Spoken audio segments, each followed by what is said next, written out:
আসসালামু আলাইকুম এভরিওয়ান। আমরা আবার চলে এসেছি আপনাদের কাছে আপনাদের প্রিয় চ্যানেল অনলাইন হোয়াইট বোর্ডে। আমি আছি আপনাদের সাথে আহসান হাবিব রেশাদ এবং আমার সার্বিক সহযোগিতার জন্য আছে আপনাদের সকলের প্রিয় বন্ধু নাজমুল আলম। গত ভিডিওতে আমরা বর্গমূলকে উইদাউট ক্যালকুলেটর দিয়ে করতে শিখিয়েছিলাম একটি সূত্রের মাধ্যমে, কিন্তু আমি বলেছিলাম যে পরবর্তী ভিডিওতে আমরা আরেকটি সূত্র শিখব। ধরুন আপনার কাছে একটি সংখ্যা দেওয়া আছে 17,956। ভাবুন তো কত বড় একটি সংখ্যা 17,956। এটাকে ক্যালকুলেটর ছাড়া আমাদের করতে হবে, জাস্ট থিঙ্ক। আচ্ছা, এখন যদি আমরা প্রথম ভিডিওতে যে কথা বলেছিলাম, যে সূত্র দিয়েছিলাম, ওই সূত্রের মাধ্যমে করি, তাহলে এটার আগের পূর্ণবর্গ সংখ্যা আমাদের দরকার, আগের যে কোনো পূর্ণবর্গ সংখ্যা। কিন্তু এটার আগের কোনো পূর্ণবর্গ সংখ্যা কি আমাদের মাথায় আছে? আদৌ কি থাকতে পারে? না, এত বড় সংখ্যার ক্ষেত্রে আমরা আগের পূর্ণবর্গ সংখ্যা ভাবা খুবই টাফ ব্যাপার হয়ে যায়। দ্যাটস ওয়াই আমাদের আজকের ভিডিও আমরা আরেকটি রুল শিখাবো। ওকে, আসুন আজকে রুলটা শিখি। তো 17,956কে আমরা ফার্স্টে ভাগ করি। মনে রাখবেন বন্ধুরা, সবসময় ডান দিক থেকে জোড়ায় জোড়ায় আমাদের ধরতে হবে, অর্থাৎ ডান দিক থেকে 2 ঘর করে 56-এর উপরে টান, তারপর ডান দিক থেকে 79-র উপরে টান। এবার দেখেন এক একা আছে, তো একের আগে যদি আমি 0 বসাই তাহলে কি একের কোনো মানে এই ভ্যালুটার কোনো চেঞ্জ হবে না? কোনো চেঞ্জ হবে না। তাহলে 0 1 এটার উপর বসালাম। এবার দেখুন কি করি। তো একের আমরা বলুন তো একের বর্গমূল কত বন্ধুরা? একের বর্গমূল হলো 1। এখন তাহলে 1 শেষ, আমাদের 1 শেষ হয়ে গেল। এখন আমরা জোড়াটা নিব, 79 নিব। এবার বন্ধুরা এখানে কি করব? এটাকে কি দিয়ে ভাগ করব ভাবুন, বলছি। 1 আছে না আমাদের ফলাফলে? কি 1 আছে? এই ফলাফলের দ্বিগুণ নিব আমরা। 1 2 অক্ষে কত? 2, 1-এর দ্বিগুণ 2। এখন 2 এর সাথে আমরা এমন একটি সংখ্যা নিব, 2 এর সাথে আমরা এখন এমন একটি সংখ্যা নিব যে সংখ্যা দ্বারা পুরো সংখ্যাটিকে গুণ করলে 79-র মাঝামাঝি পাওয়া যায়। কথাটা খুবই ডিফিকাল্ট হয়ে গেল, তাই না বন্ধুরা? তো আসুন আমি অন্যভাবে বুঝাই। ধরুন 2 এর সাথে আমরা একটি সংখ্যা নিয়েছি x।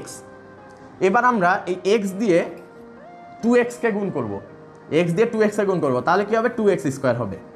এভাবে আমরা যাব। তো দেখুন 2 এর সাথে কি নিলে আমরা 79-র কাছাকাছি একটি সংখ্যা পাই? 3। এখানেও তাহলে 3 বসবে। কিভাবে 3 হলো দেখুন, 3 তিরিক্ষে 9, 3 দুগুণী 6। তো দেখেছেন বন্ধুরা, এইভাবে আমরা কাজটা করব। তাহলে 69 হলো। এবার কি 79 থেকে 69 বাদ দিলে কত হয়? 10। এবার আমরা জোড়াটা নিব 1056। আর এখানে কি নিব বন্ধুরা? বলেছি ফলাফলের দ্বিগুণ, অর্থাৎ 26। এবার বন্ধুরা আবার আগের মতো কেস, 26-এর সাথে আমরা এমন একটি সংখ্যা নিব যেটা দিয়ে পুরো সংখ্যাটাকে গুণ করলে আমরা 1056কে কমপ্লিট করতে পারি বা 1056-র কাছাকাছি একটা সংখ্যা নিতে পারি। তো বন্ধুরা একটু ভাবি আমরা, ধরুন 26 আছে, তো এখানে কি বসানো যায়? আমরা 263 নেই, 263কে 3 দিয়ে গুণ করি, সাইডে রাফ করি একটু, তাই না? তাহলে 3 দিয়ে যদি গুণ করি তাহলে কি হয়? 3 তিরিক্ষে 9, 3 6 18, হাতে আছে 1, 3 দুগুণী 6 আর 1 7, 789 হয় বন্ধুরা। তার মানে কি আমরা কাছাকাছি আছি। তাহলে 264 যদি নেই, 264 যদি নেই এবং সেটাকে 4 দিয়ে গুণ করি তাহলে কি হয় দেখুন? 4 4 16, হাতে আছে 1, 4 4 24 আর 1 25, হাতে আছে 2, 4 দুগুণী 8 আর 2 10। বন্ধুরা দেখুন 264কে 4 দিয়ে গুণ করলে আমরা 1056 পেয়ে যাচ্ছি। তাহলে এখানে কি বসবে বন্ধুরা? এখানে বসবে 4। 4 দিয়ে গুণ করলে আমরা কি পাবো? 1056। বন্ধুরা এখন বলুন তো, তাহলে এখানে যে 4 বসলো, এখানে কি বসবে? এখানেও 4ই বসবে। অতএব 1056 1056 কাট। তাহলে √17,956 সমান কত? √17,956 সমান হবে 134। এটাই আমাদের কাঙ্ক্ষিত অ্যান্সার। এখন আমরা জানি যে একটি উদাহরণ দিয়ে কখনো অঙ্ক বোঝানো সম্ভব না, তাই আমি আরেকটি অঙ্ক করব এবং সেটিকে আমরা এই নিয়মেই সলভ করব। তাহলে আরও বড় একটা সংখ্যা নিব, সেই সংখ্যাটার নাম হলো 36,481। তো এখন আমরা 36,481কে সলভ করি, দেখি এটা কিভাবে সলভ করা যায়। তো 36,481 আগে নিলাম। তো আমি কি বলেছিলাম? প্রথমে জোড়ায় জোড়ায় নিব, তাহলে এবং ডান দিক থেকে, তাহলে প্রথমে ডান দিক থেকে 81 গেল, তারপরে 64 গেল। এবার দেখুন 3-এর আগে কি 0 দিলে কোনো চেঞ্জ হয় না, তাহলে 3। এবার দেখুন 3-এর মধ্যে কোন পূর্ণবর্গ সংখ্যাটি আছে? প্রথমে তো আমাদের পূর্ণবর্গ সংখ্যা লাগবে একটা। তো 3-এর মধ্যে পূর্ণবর্গ সংখ্যা আছে একটাই, 1। তাহলে 1-এর জন্য লিখুন 1। এবার এখানে বাকি থাকলো কত? 2। বন্ধুরা আমরা সবসময় এই জোড়াটা নিব কিন্তু নিচে, তাই 2-এর পর সাথে যাবে 64। আর এরপর আমরা 1-এর দ্বিগুণী কত পাই? 2 পাই। 1-এর দ্বিগুণ নিব, এখানে যা থাকবে তার দ্বিগুণ। এখন কি করব?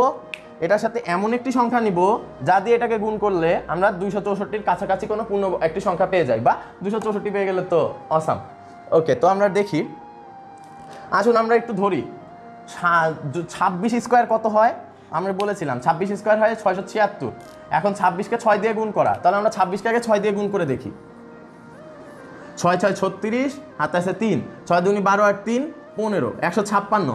দেখুন বন্ধুরা আমরা 156 আর এখানে আছে 264, তার মানে আমরা খুব কাছাকাছি আছি। তাহলে আমরা 28 ধরি, 28 গুণ 8, 8 8 64, হাতে আছে 6, 8 2 16 8 6 22, 224। 264 আর 224।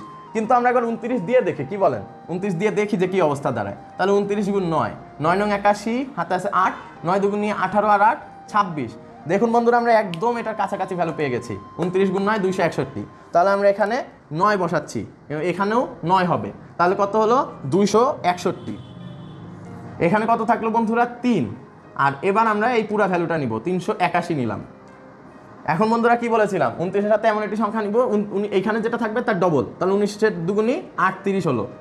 এবার বন্ধুরা খুব মজার জিনিস, এখানে আছে 381, এখানে আছে 38, তাহলে এখানে যদি আমি 1 নেই তাহলে 381 গুণ 1 মানে 381 হয়ে যায়, অঙ্ক শেষ হয়ে যাবে। তাহলে 381 নিলাম, 381 গুণ 1 381, এখানে 1 নিলাম, 191 কাটা। অতএব তাহলে বন্ধুরা এখানে একটু ডিলিট করলাম, সেটা হবে কি? তাহলে 36,481 সমান কত? সমান হবে 191। ওকে বন্ধুরা, আজকের ভিডিও এই পর্যন্তই। ভালো থাকুন সবাই, পাশে থাকুন আমাদের, শিখুন নতুন কিছু। ধন্যবাদ সবাইকে, আসসালামু আলাইকুম।